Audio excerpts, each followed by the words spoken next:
Hello students, mister mathematics में आपका स्वागत है। क्लास 12 मैथमेटिक्स अपन पढ़ रहे थे। क्लास 12 में अपना फंक्शन चैप्टर कंप्लीट हो चुका है, उसके अपन शीट का डिस्कशन कर रहे हैं। तो शीट में जो है एक्सरसाइज 2 अपन डिस्कशन कर रहे थे, उसके आज अपन special DBP number 6 exercise 1 discussion कर रहे थे, उसके स्पेशल डीबीपी नंबर 6 का अपन डिस्कशन करेंगे। तो स्पेशल डीबीपी नंबर 6 का जो फर्स्ट क्वेश्चन हमारे पास है उस पर अपन ध्यान देते हैं।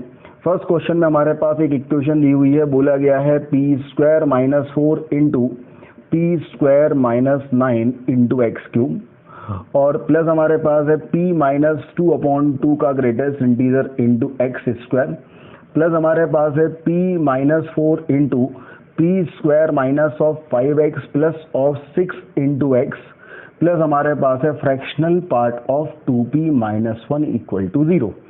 बोला गया है if this is satisfying all the values of x belongs to 0 से लेके 3, अगर ये 0 से लेके 3 की सभी वैल्यूज को सेटिस्फाइड कर रही है, then sum of all integral values of p आपको निकालना है।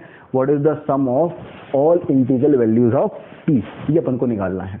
देखें भाई, एक बहुत अच्छी चीज ये है कि ये जो सेटिस्फाइड कर रही है 0 से लेके 3 की सभी वैल्यूज को सेटिस्फाइड कर रही है।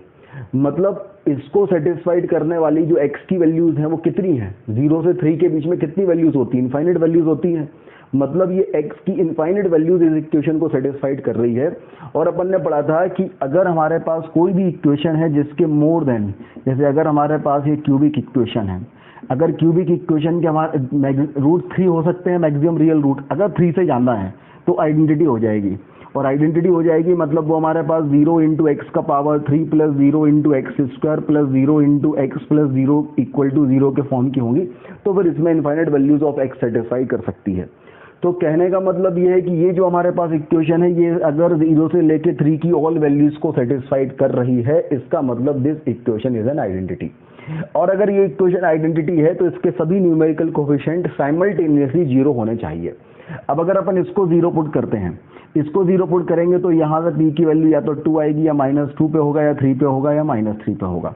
इसके बारे में अभी अपन कुछ नहीं कह रहे। इसके बारे में अगर अपन बात करें तो ये हमारे पास लिखा है p - 4 into p - 2 into p - 3। अब इसकी वैल्यू 0 जब होगी या तो 2 या 4 या 3, तो इन दोनों में ही अगर कॉमन देखें तो 2 और 3 कॉमन है, इन दोनों में ही कॉमन देखें तो 2 और 3 कॉमन है। तो चेक कर ले 2 और 3 पे बाकी दो 0 है कि नहीं। 2 रखने पे 2 - 2 0, ये तो 0 है।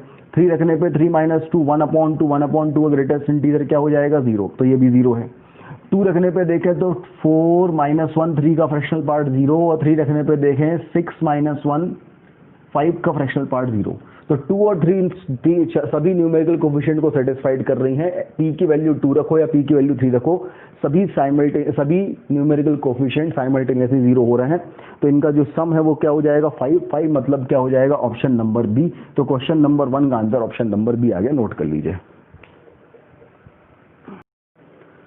क्वेश्चन नंबर 1 के बाद अपन करते हैं क्वेश्चन नंबर 2। क्वेश्चन नंबर 2 अपन पढ़े भाई, क्या कहा गया है, बोला है sum of all different values of lambda. क्या करना है हमें, find the sum of all different values of lambda for which the equation 4 lambda into greatest integer of x का whole square equal to lambda plus 12 has a solution when 1 से infinity x की value है। Has a solution in 1 to infinity is. कहने का मतलब ये है कि x की वैल्यू 1 से लेके इन्फिनिटी अगर है तो उसमें इसका एक सॉल्यूशन है। अगर सॉल्यूशन है तो लैम्डा की क्या क्या वैल्यूज हो सकती हैं, जो all possible values of lambda होंगी तो उसकी वैल्यू, लैम्डा की जो वैल्यूज आएंगी वो वैल्यूज का सम करना है हमें। तो देखो भाई, ग्रेटेस्ट इंटीजर एक्स की वैल्यू है, एक्स की वैल्यू 1 से इन्फिनिटी है, तो ग्रेटेस्ट इंटीजर ऑफ एक्स की वैल्यू कहाँ से कहाँ तक हो सकती है, ग्रेटेस्ट 1 से लेके 2 पे 1 हो सकती है, 2 हो सकती है, 3 हो सकती है, 4 हो सकती है, अप टू इन्फिनिटी हो सकती है। जब ग्रेटेस्ट इंटीजर एक्स की वैल्यू 1 होगी तो लैम्डा की एक वैल्यू आएगी, मान लीजिए उस वैल्यू का नाम है लैम्डा 1। फिर जब ग्रेटेस्ट इंटीजर एक्स की वैल्यू 2 रखेंगे तो लैम्डा की दूसरी वैल्यू आएगी, मान लीजिए उसका नाम हमने रख दिया लैम्डा 2। फिर ग्रेटेस्ट इंटीजर एक्स की वैल्यू 3 होगी तो लैम्डा की तीसरी वैल्यू आएगी लैम्डा 3। ऐसे लैम्डा की इनफाइनाइट वैल्यूज आ सकती हैं depending on the values of greatest integer of x. इन सभी लैम्डा की वैल्यूज का सम अपन को निकालना है। This is the question. अब अपन इसको सॉल्व करते हैं तो अपन देखते हैं कि भाई ग्रेटेस्ट इंटीजर एक्स की वैल्यू तो 1 से 1 2 3 4 इंटीजर आएगी। तो मैं ग्रेटेस्ट इंटीजर ऑफ एक्स को ले लेता हूं n, where n belongs to क्या है, नेचुरल नंबर। तो ये हमारे पास है 4 lambda n² equal to lambda plus 12। जैसे ही हमारे पास आ गया, हमने लैम्डा की वैल्यू निकाली, तो 4 lambda n square minus of lambda equal to आ गया 12। तो लैम्डा की वैल्यू हमारे पास आ गई 12 अपॉन 4 एन स्क्वायर माइनस 1। अच्छा, इसको अपन ने थोड़ा सा सिंप्लीफाई किया तो हमारे पास जो है, चलो सिंप्लीफाई बाद में करेंगे, ये अपने पास लैम्डा की वैल्यू आ गई। अब हमें क्या करना है, lambda 1 plus lambda 2 plus lambda 3 इन सब की वैल्यू निकालनी है। तो मैं इसे ऐसा रख दूं लैम्डा आई, और लैम्डा आई में मैंने समीशन लगा दिया, आई की वैल्यू 1 से लेकर इन्फिनिटी होगी। सिमिलरली लैम्डा आई की वैल्यू मतलब लैम्डा एन की वैल्यू जो है वो हमारे पास क्या हो जाएगी, 12 अपॉन 4 एन स्क्वायर माइनस 1। जब एन की वैल्यू क्या हो जाएगी, 1 से लेकर इन्फिनिटी। तो हमारा अब आंसर हमें क्लियर हो गया कि जो हमें आंसर निकालना है, आंसर बेसिकली ये है n इक्वल टू 1 से लेके infinity 12 upon 4 N square minus 1। ये हमारा आंसर है। इसको हमें सॉल्व करके जो भी हमारा वैल्यू आएगी वो हमारा आंसर होगा। तो पहले अपन यहाँ तक नोट करें, फिर अपन आगे बढ़ते हैं। देखो क्लियर हुई नई चीज़ भाई, सीधी सी बात है, ग्रेटेस्ट इंटीजर एक्स की वैल्यू 1 से 1 2 3 4 अप टू इन्फिनिटी हो सकती है। जब मैं ग्रेटेस्ट इंटीजर की वैल्यू 1 रखूंगा, ग्रेटेस्ट इंटीजर एक्स 1 रखूंगा तो लैम्डा की एक वैल्यू मिलेगी, वो लैम्डा 1 है। 2 रखूंगा तो लैम्डा की दूसरी वैल्यू मिलेगी, वो लैम्डा 2 है। 3 वैल्यू रखूंगा तो लैम्डा की तीसरी वैल्यू लैम्डा 3 है। ऐसी infinite values of lambda can be possible, इन सबका सम निकालना है। तो मैंने कहा भाई ग्रेटेस्ट इंटीजर की वैल्यू अगर मैं n मान लूं, where n is natural number, तो लैम्डा की वैल्यू ये आ गई। तो हमें लैम्डा की वैल्यू ये आ गई, n की वैल्यू 1 पुट करने पे लैम्डा 1 आएगी, 2 पुट करने पे लैम्डा 2 आएगी, 3 पुट करने पे लैम्डा 3 आएगी। तो अपन ये लैम्डा n मान लेते हैं। तो हमें इसका सम निकालना जब n इक्वल टू 1 से लेके इन्फिनिटी। तो यहाँ पे अपन ने अब ये हमें समीशन निकालना है, ये हमारा आंसर होगा। अब इसका समीशन निकालना हमें आता है, चलिए अपन निकालते हैं। यहाँ तक नोट कर लीजिए पहले। अब इसको अगर हमें निकालना है तो ये हमारे पास हम a ले लेते हैं। This is summation of 12 upon 4 N square minus 1 is 2n minus 1 into 2n plus 1। अच्छा देखो, इन दोनों का सम अगर करेंगे तो 4n आएगा, लेकिन डिफरेंस करेंगे तो 2 आएगा। तो मैंने क्या किया, 12 में से 2 अंदर छोड़ दिया, बाकी 6 बाहर ले लिया, और जो 2 हमारे पास बचा था उसे हमने 2n plus 1 minus 2n minus 1 upon लिख दिया 2n minus 1 into 2n plus 1। अब अपन ने क्या किया, ईच का अपॉन कर दिया। इसे मैं a/6 ले लेता हूँ थोड़ी देर के लिए, ताकि हमें सस्ते में पड़ जाए। तो ये हमारे पास आ जाएगा 1 upon 2n minus 1 minus of 1 upon 2n plus 1। अब वैल्यू पुट करिए अपन ने, तो 1 minus 1 upon 1 minus 1 upon 3, 1 upon 3 minus 1 upon 5, 1 upon 5 minus 1 upon 7। कुछ इस तरीके की वैल्यूज अपने पास इनफाइनाइट तक आएंगी, ठीक है। और जब इनफाइनाइट तक आएंगे हम देखेंगे सब कुछ कैंसिल हो जाएगा, इसकी वैल्यू 1 बचेगी, मतलब a अपॉन 6 की वैल्यू 1 बचेगी। तो इससे आंसर की वैल्यू अपने पास क्या जाएगी, 6।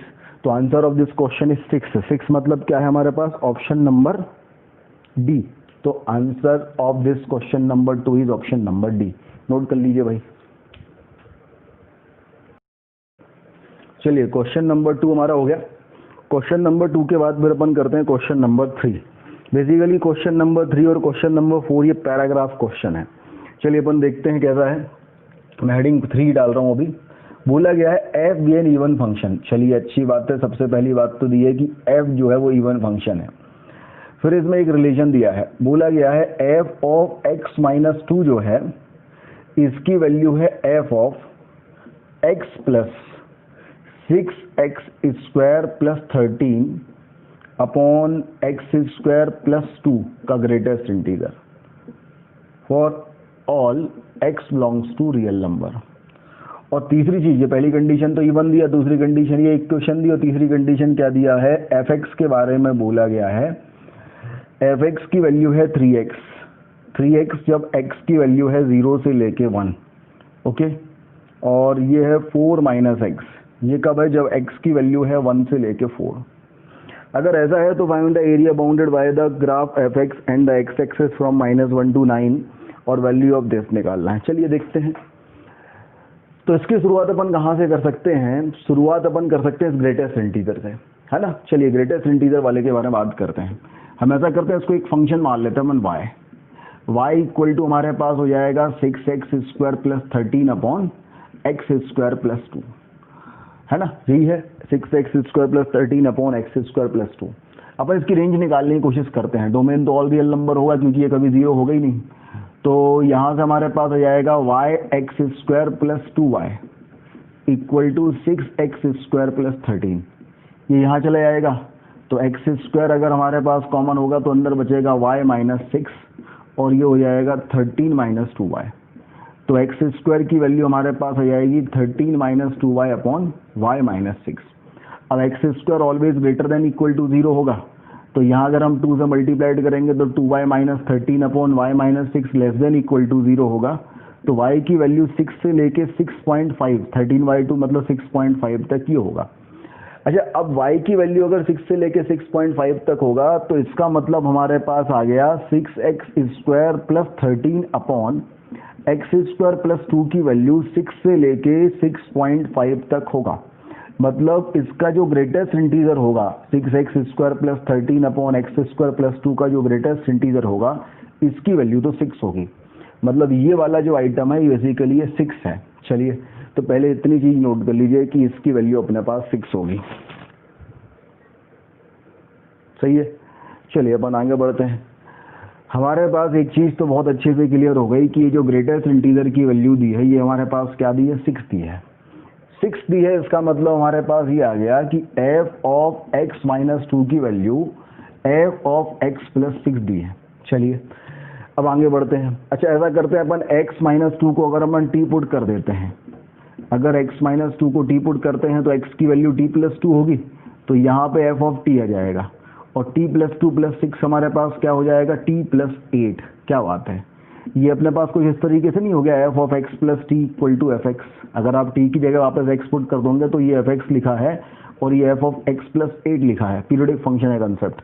तो इसका जो t है वो 8 है। मतलब हमारे पास ये जो फंक्शन है f, इसके बारे में यहाँ से हमारे पास एक जानकारी मिल गई कि ये जो फंक्शन f है ये एक पीरियोडिक फंक्शन है और उस पीरियोडिक फंक्शन का जो पीरियड है वो 8 है।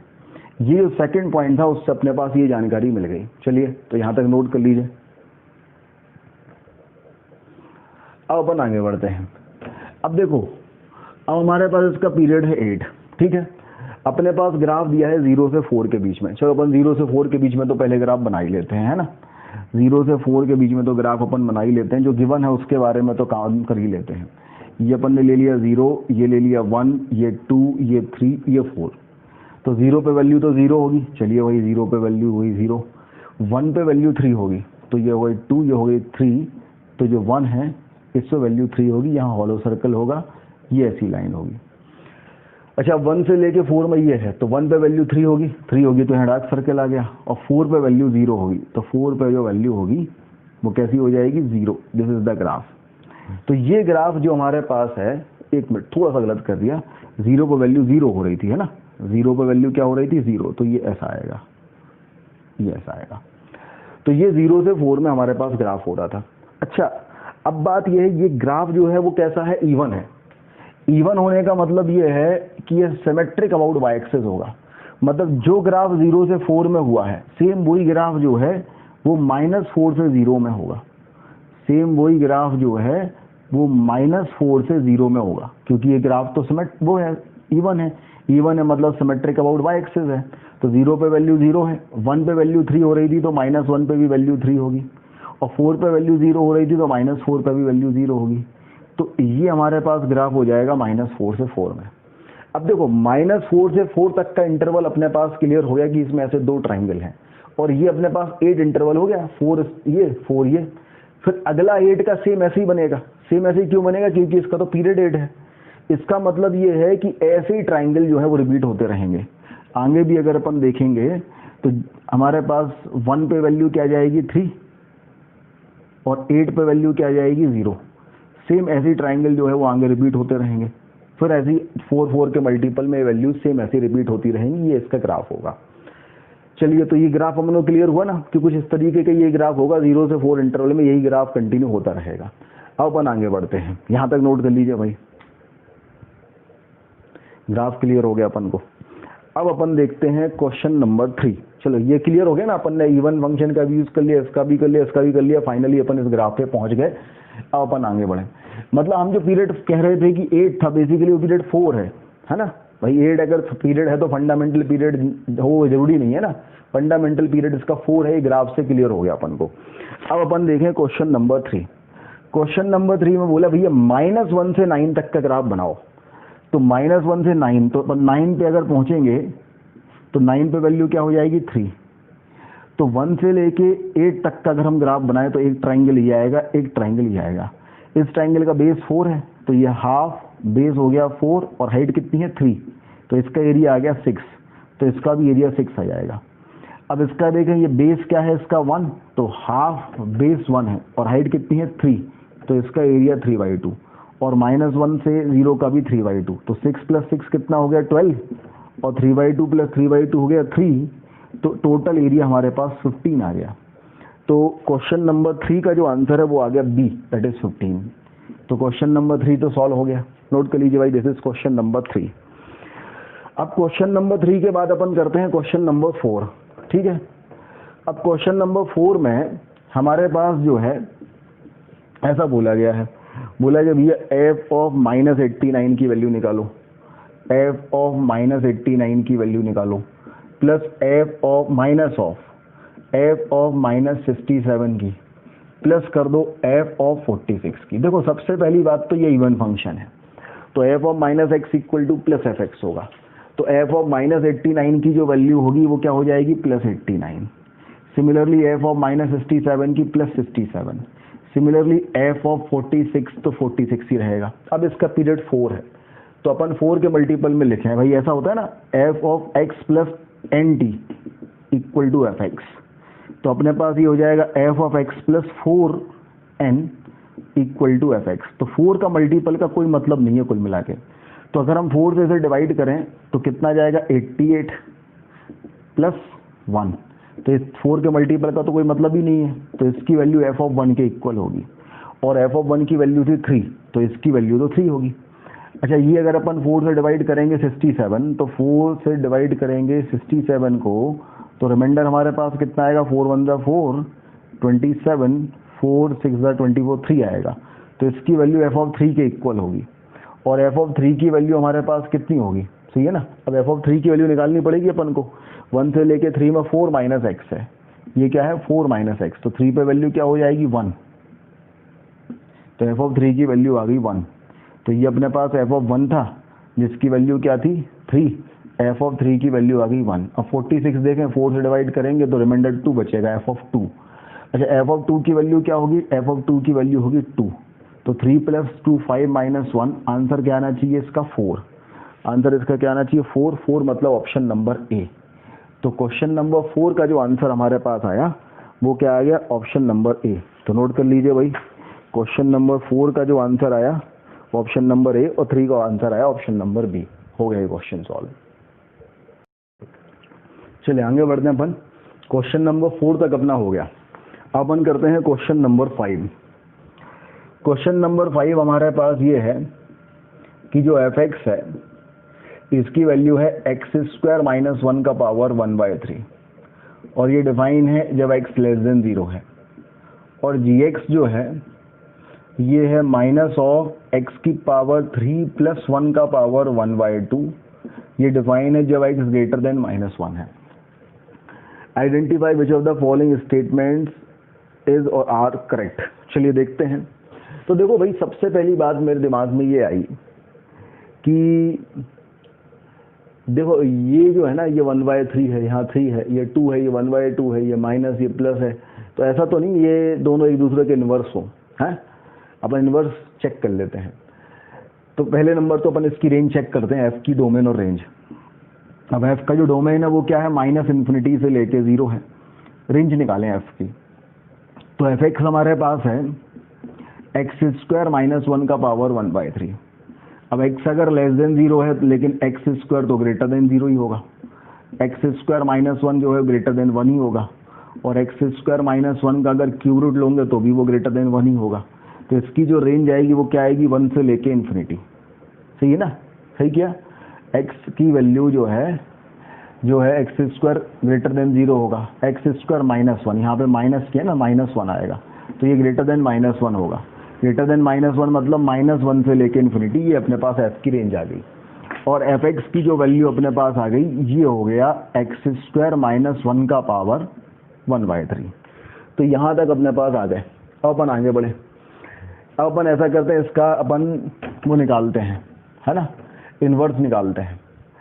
तो अच्छा, ये 1 1 1 2 होगा क्या, तो रेंज तो वही है भाई, चलो अपन देखते चेक कर लेते हैं, पहले एक्सप्रेशन चेक कर लेते हैं।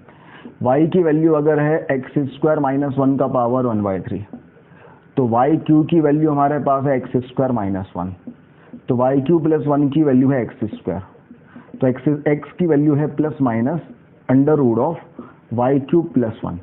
अब x तो नेगेटिव है, तो x नेगेटिव है तो x की value minus of under root of y cube plus 1। तो f इनवर्स ऑफ x की जो वैल्यू आएगी वो आएगी minus of y cube plus 1 का पावर एक्स क्यूब प्लस 1 का पावर 1/2। तो यही दी है, मतलब बहुत अच्छे से क्लियर हो गया। जो g है वो क्या है, f इनवर्स है, g इज f इनवर्स। अच्छा g का फिर डोमेन क्या हो जाएगा, g का डोमेन है -1 से इन्फिनिटी, तो g की रेंज हो जाएगी -इन्फिनिटी से लेके 0, और gx की जो वैल्यू अपने पास आएगी ये आ जाएगी माइनस ऑफ एक्स क्यूब -1 का पावर 1/2। ये अपन ने जो है fx और gx थोड़े इज्जत से निकाल लिए, तो पहले यहाँ तक नोट कर लीजिए भाई, फिर अपन आगे बढ़ते हैं। अब देखो भाई, इसमें 4 ऑप्शन दिए हैं, चारों को अपन को अलग अलग सॉल्व करना पड़ेगा। तो मैं ऑप्शन नंबर ए को सॉल्व करता हूँ।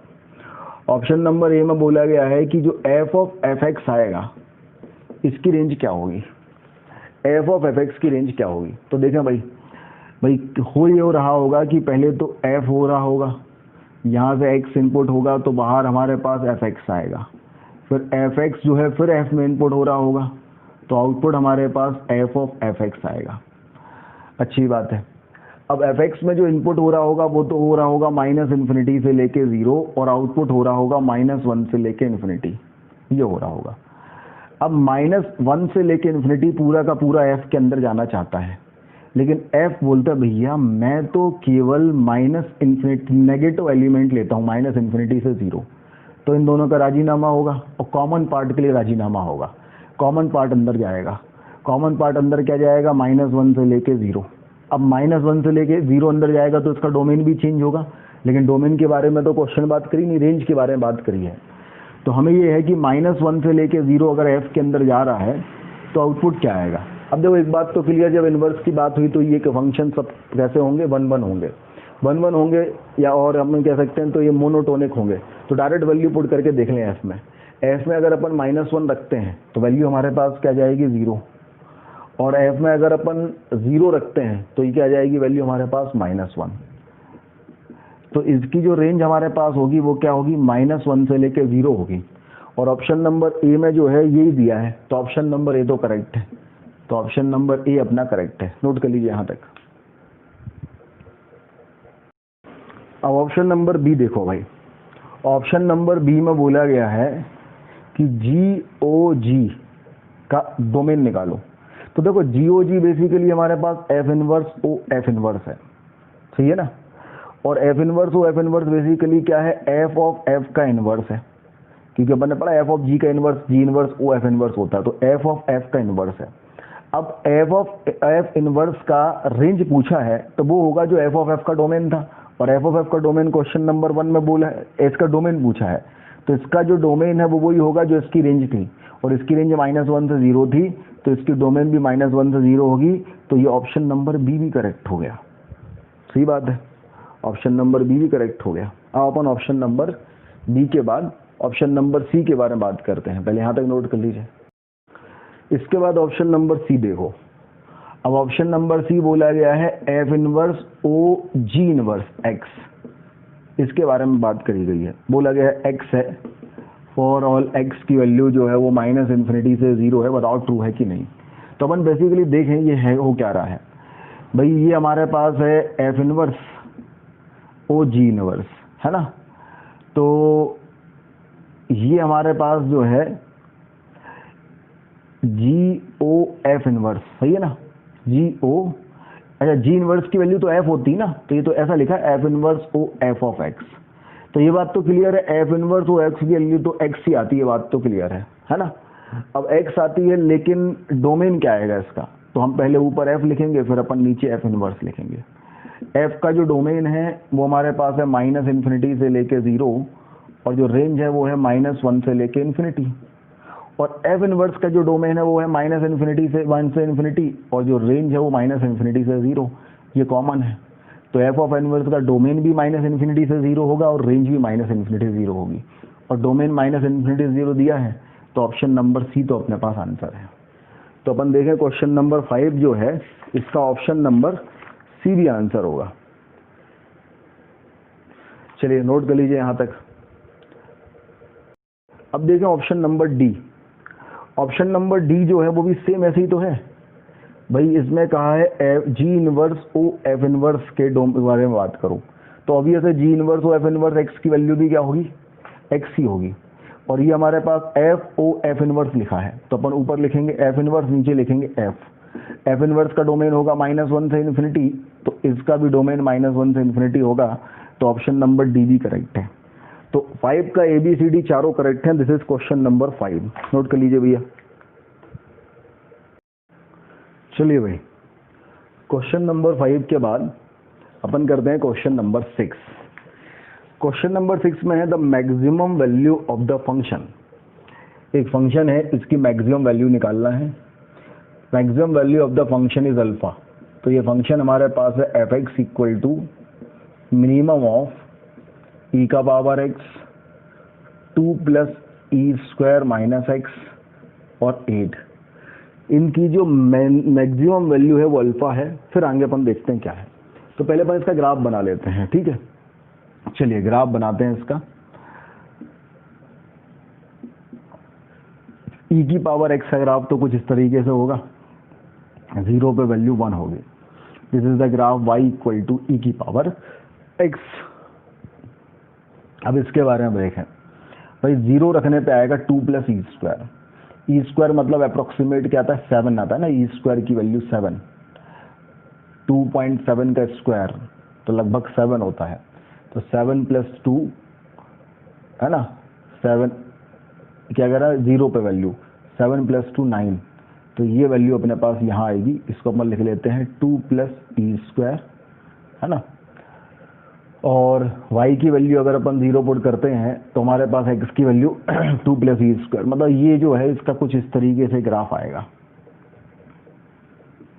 ये हो जाएगा 2 प्लस ई स्क्वायर, ठीक है।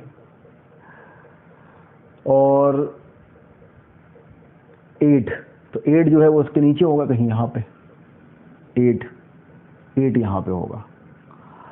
अपन को मिनिमम वैल्यू चाहिए, मतलब सबसे नीचे वाला ग्राफ, तो नीचे वाला ग्राफ तो भाई ये यहाँ से तो ये चल रहा है अभी तक सबसे नीचे, ये ऐसा ऐसा ऐसा, फिर जहाँ ये इंटरसेक्ट हुआ उसके बाद नीचे ये आ गया सबसे, ये ऐसा है। तो ये जो ग्राफ है ये ग्राफ इस एफ एक्स का ग्राफ है। बोला गया है इसमें मैक्सिमम वैल्यू जो है वो अल्फा होगी, तो ये वैल्यू जो है वो अल्फा होगी, यही कहा है ना, बोला गया maximum value of a function is alpha. अच्छा, अब मैक्सिमम वैल्यू होगी कब, तो भाई मैक्सिमम वैल्यू कब होगी जरा देखें जरा, है ना, इन दोनों की मैक्सिमम वैल्यू कब होगी, इन दोनों की मैक्सिमम वैल्यू, इसकी वैल्यू ई स्क्वायर हो सकती है 2 पे, है ना, और 2 रखने पे ये कैंसिल, इसकी भी ई स्क्वायर हो जाएगी, सही बात है, तो मैक्सिमम वैल्यू तो ई स्क्वायर हो गई। तो अल्फा की जो वैल्यू है वो हमारे पास ई स्क्वायर आ गई। इतना अपन ने क्वेश्चन सॉल्व कर लिया, the value of alpha is E square. अब अपन आगे बढ़े, यहाँ तक नोट कर लीजिए। अब अगला क्वेश्चन शुरू हुआ, इसके आगे का क्वेश्चन शुरू हुआ। अब अल्फा की वैल्यू अपन ने ई स्क्वायर निकाल ली, ठीक है, अल्फा की वैल्यू अपन ने निकाल ली ई स्क्वायर। तो बोला गया है कि x into x minus greatest integer of alpha upon x square minus of greatest integer of alpha into X plus of 12 is less than 0। तो बोला गया है कि the integral values of x satisfying this inequality, ठीक है। तो पहली बात तो अपन ये देखें, जो अल्फा है उसकी वैल्यू ई स्क्वायर है, ई की अप्रोक्सीमेट वैल्यू 2.7 होती है, तो उसका स्क्वायर करेंगे तो 7 पॉइंट समथिंग आएगा, ग्रेटेस्ट इंटीजर 7 आएगा, तो अल्फा का ग्रेटेस्ट इंटीजर हमारे पास क्या जाएगा 7। तो जो greatest integer of alpha is 7, और जैसे अपन 7 रखेंगे तो ये हो जाएगा x into x minus 7 upon हो जाएगा x square minus 7x plus 12 is less than 0। Factorize करेंगे तो x इंटू एक्स माइनस 7 और x minus 2 into x minus 5, x minus 2 into x minus 5 नहीं होगा, x minus 3 into x minus 4 is less than 0। अब इस inequality को अगर अपन solve करेंगे तो ये इन्फिनिटी, ये माइनस इन्फिनिटी, यहाँ से 0 आएगा, 7 आएगा, 3 आएगा, 4 आएगा, तो ये आ गया 0 3 4 7। इक्वालिटी तो है नहीं तो सब जगह हॉलो सर्कल आएगा, तो यहाँ भी hollow circle, hollow circle, hollow circle, hollow circle, positive negative, positive negative, positive. तो हमारे पास जो है नेगेटिव पूछा है, नेगेटिव यहाँ आएगा, तो हमारे पास x की वैल्यू हो जाएगी 0 से लेके 3 बोथ ओपन, यूनियन 4 से लेके 7 बोथ ओपन। तो अब क्वेश्चन ये है कि find the integral values of x, then the integral values of x। तो भाई x की इंटीग्रल वैल्यू 0 से लेके 3 में 1 हो जाएगी, 2 हो जाएगी, 4 से लेके 7 में 5 हो जाएगी, 6 हो जाएगी। अब ऑप्शन देखें, a 1 दिया है, a भी आंसर आ गया, b 3 दिया है, नहीं हुआ, c 5 दिया है, हो गया, और d 6 दिया है, ये भी हो गया। तो answer of question number 6 is A C D। Note कर लीजिए भाई, क्वेश्चन नंबर 6 हो गया। क्वेश्चन नंबर 6 के बाद हम आते हैं क्वेश्चन नंबर 7। क्वेश्चन नंबर 7 हमने देखा कि बोला गया है क्वेश्चन नंबर 7 में f तो एक कांस्टेंट फंक्शन है भैया, f क्या है, fx एक कांस्टेंट फंक्शन है, मान लेते हैं लैम्डा है, चलो अच्छी बात है, और जो है for domain all real number है, ठीक है, अच्छी बात है। gx is a certain function with domain r है, ठीक है। अब पहली लाइन इसमें देखें, बोला गया है f के लिए दो ऑर्डर्ड पेयर हैं, 4a² - 5 और 2 4a - 9। ये किसको सेटिस्फाइड कर रहे हैं, f को सेटिस्फाइड कर रहे हैं। मतलब f ऑफ 4 की जो वैल्यू है वो a² - 5 आ रही है, और f ऑफ 2 की वैल्यू जो है वो 4a - 9 आ रही है। लेकिन fx तो कांस्टेंट फंक्शन है, तो इसकी वैल्यू भी लैम्डा आनी चाहिए, इसकी वैल्यू भी लैम्डा आनी चाहिए। तो a² - 5 की वैल्यू आ गई 4a - 9, तो ये आ गया a² - ऑफ 4a और प्लस ऑफ 4 = 0, तो ये हो जाएगा a - 2 का होल स्क्वायर = 0। तो यहाँ से a की वैल्यू आ गई 2। अच्छा, a की वैल्यू 2 आ गई, ये हमारे पास दोनों लैम्डा की वैल्यू थी, तो लैम्डा की वैल्यू कितनी आ गई भैया, लैम्डा की वैल्यू 2 का स्क्वायर 4 - 5 - 1, तो fx की जो वैल्यू आ गई वो आ गई -1। तो a की वैल्यू 2 आ गई और fx की वैल्यू -1 आ गई। ये अपन लिख लेते हैं, a की वैल्यू हमारे पास आ गई है 2 और fx की वैल्यू हमारे पास आ गई है -1। अब आगे बढ़े, बोला गया है domain of f upon g, एक फंक्शन है मान लीजिए hx, और ये हमारे पास है fx अपॉन gx। इसका जो डोमेन है वो ऑल रियल नंबर -7 है, ये कहना चाह रहे हैं। इसका जो डोमेन है वो ऑल रियल नंबर -7 है, ये कहना चाह रहे हैं भाई साहब, ठीक है, दिख रहा है अपन को अच्छे से। इसका डोमेन ऑल रियल नंबर -7 है। अब देखो, डोमेन ऑल रियल नंबर -7 है, मतलब g की वैल्यू 7 पे 0 हो रही होगी, g की वैल्यू 7 पे 0 हो रही होगी, मतलब gx की वैल्यू अपन ऐसा लिख सकते हैं कि भाई x - 7 साथ में कोई और फंक्शन px, ये gx होगा। अब अपन आगे बढ़ते हैं, पहला देखते हैं option number A. Option number A में बोला a की वैल्यू 2, बिल्कुल सही है, तो ऑप्शन नंबर ए तो करेक्ट हो गया, ठीक। ऑप्शन नंबर बी में बोला है f ऑफ 10 का पावर 100, तो f ऑफ 10 की वैल्यू तो -1 होगी, इसका पावर 100 करेंगे तो 1 ही आएगी, तो ऑप्शन नंबर बी भी करेक्ट हो गया। ऑप्शन नंबर सी देखते हैं, 100 का पावर g ऑफ 7, तो g ऑफ 7 तो 0 है, 100 का पावर 0 1 हो गया, तो ऑप्शन नंबर सी भी करेक्ट है। ऑप्शन नंबर डी हमारे पास है 0 से लेके 1 fx dx का इंटीग्रेशन, तो fx तो -1 dx है, तो इसकी वैल्यू जो है वो -1 आनी चाहिए, डी या +1 है, तो डी आंसर नहीं होगा। तो हमारे पास जो answer of this question number 7 is A B C. तो नोट कर लीजिए, this is question number 7। Question number 7 के बाद हम करते हैं क्वेश्चन नंबर 8। क्वेश्चन नंबर 8 देखिए। अच्छा, क्वेश्चन नंबर 8 में हमारे पास एक फंक्शन बना है, चलिए देखते हैं। एक ग्राफ बना है क्वेश्चन नंबर 8 में, ये ग्राफ मैं यहाँ पे बना लेता हूँ, -1 से लेके 4 तक ग्राफ बना है, और वैल्यू जो है वो 2 और -1, ठीक है। तो ये हो गया -1, ये हो गया 0, फिर आ गया 1, फिर आ गया 2, फिर आ गया 3, फिर आ गया 4, और यहाँ पे है 1 और यहाँ है 2 और नीचे है -1। तो -1 पे तो वैल्यू जो है वो -1 है, और यहाँ से लेके यहाँ तक ये ग्राफ कुछ ऐसा है। फिर उसके बाद 1 पे जो वैल्यू है वो 0 है, और 0 पे वैल्यू 0 है, यहाँ पे से लेके यहाँ तक ग्राफ ऐसा है।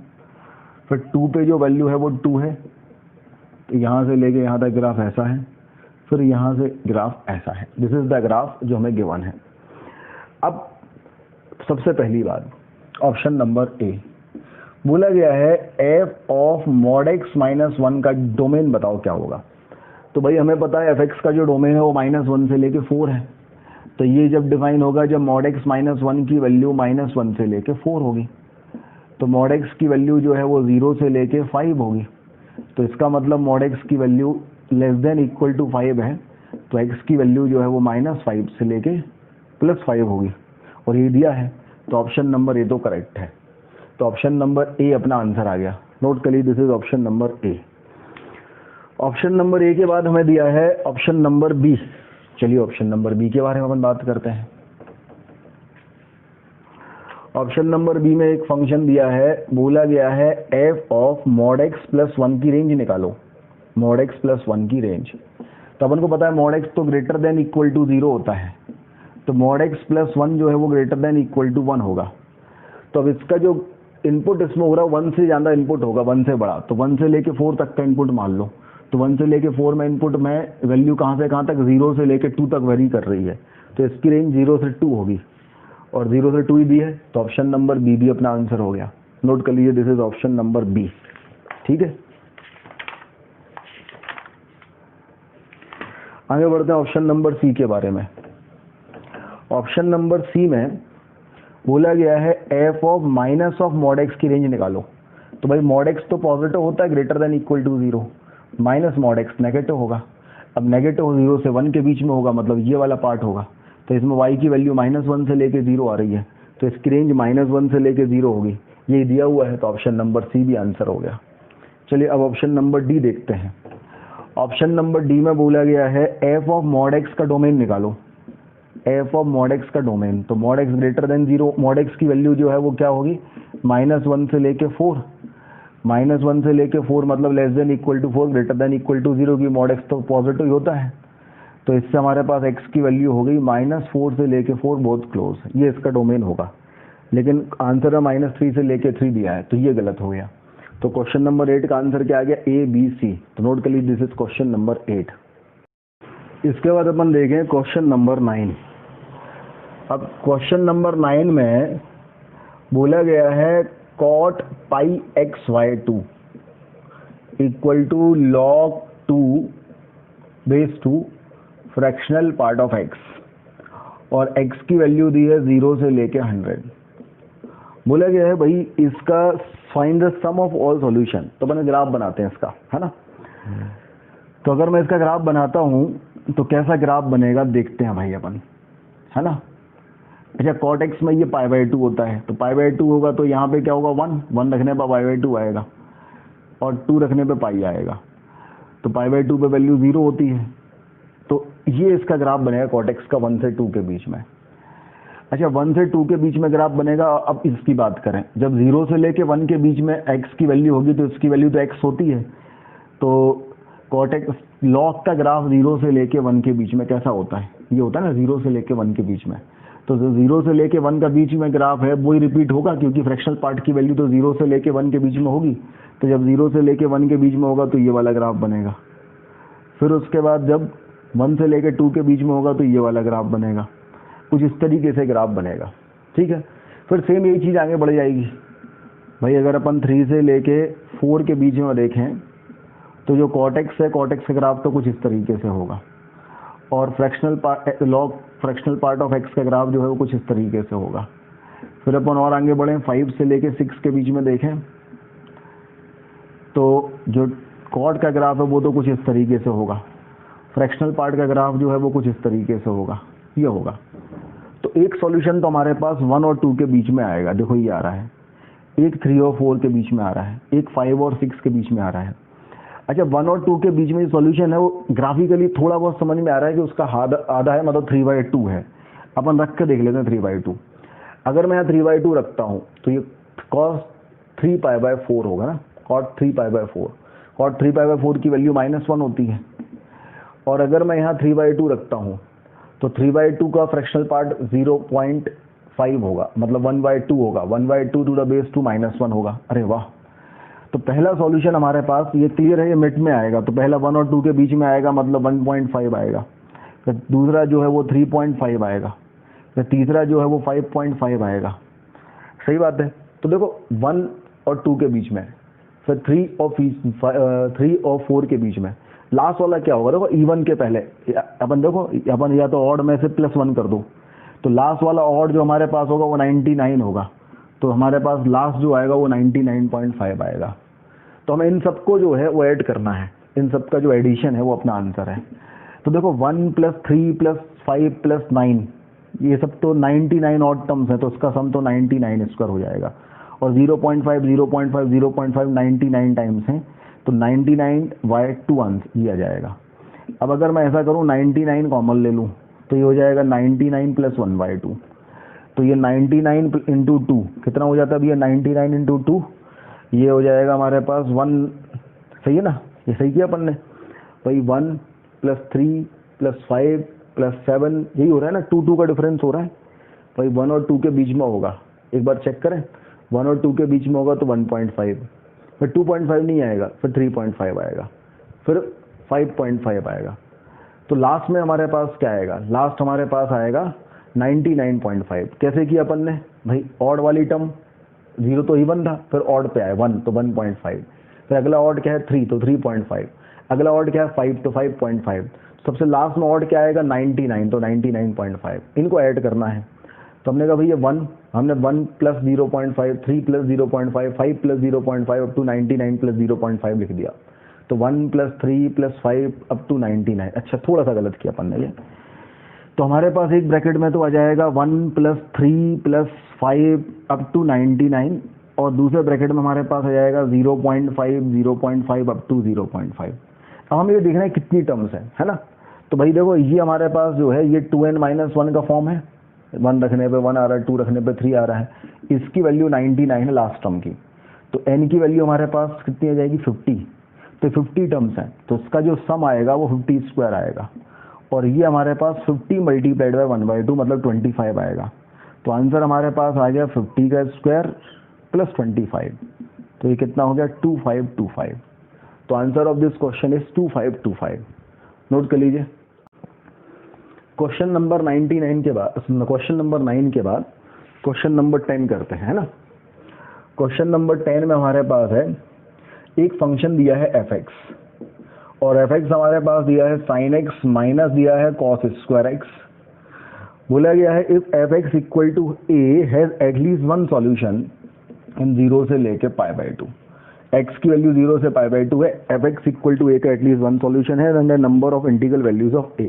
ठीक है, अपन देखें अगर ये अपने पास लिखा है sin x इज 1 - sin² लिखेंगे तो 1 + sin²x, तो ये लिखा है sin² + sin x - 1। अगर मैं sin x को t मान लेता हूं तो ये हमारे पास t² + t - 1 है ना।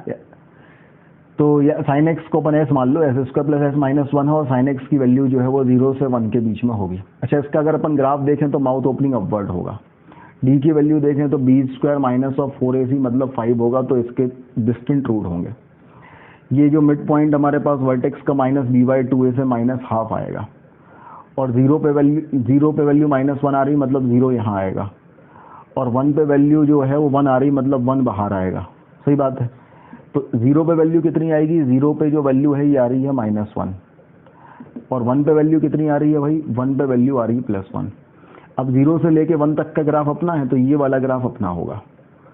अब बोला गया है कि अगर a, क्या कहा है, fx = a कि एटलीस्ट वन सॉल्यूशन है, मतलब ये जो y = a मतलब एक हॉरिजॉन्टल लाइन, तो एक हॉरिजॉन्टल लाइन अगर कम से कम इसको एटलीस्ट 1 पॉइंट पे कट करती है, तो हॉरिजॉन्टल लाइन इस पॉइंट से लेके पूरी इस पॉइंट तक हो सकती है, इस पॉइंट से इस पॉइंट तक हो सकती है। इसका मतलब ये है a की वैल्यू 0 से लेके ये -1 से लेके 1 पूरी हो सकती है, तो a की वैल्यू क्या हो सकती है, -1 से लेके 1 बोथ क्लोज, तो या तो -1 या 0 या +1।